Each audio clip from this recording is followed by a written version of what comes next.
that you got that cover off, we're gonna check out these bolts. You got one there, got another, and then another back here. Might need a long 8.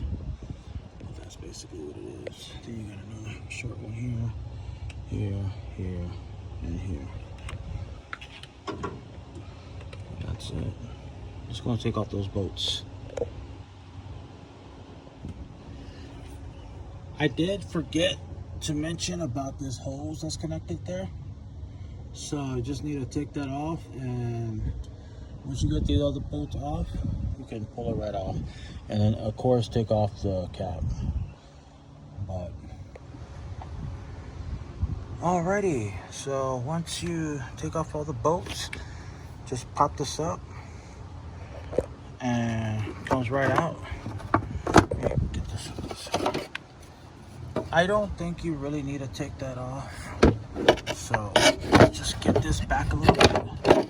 Oh, well, it came off anyways. Yeah. So we'll just take that off. Here's the filter.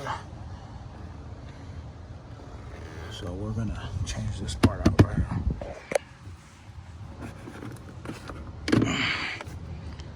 Right on. There it is.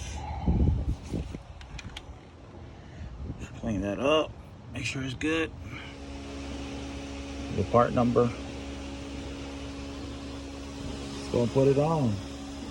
Let me go and put it on. Alrighty, well there it is. It's on there. The new one is on there. Just put the cover and then put the bolts and put everything back on. I'll show you how that looks.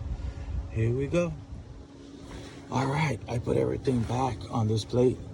Put all the screws. You got one right there. You got one there. One there, one there, one there. These are 8 metrics. I used this tool here. It worked perfect. It's an 8. It's a little ratchet.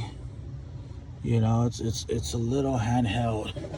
So it's a 1/4.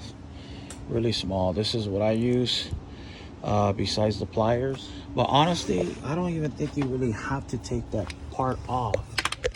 All you really have to do is just move it over to the side, and that should be it.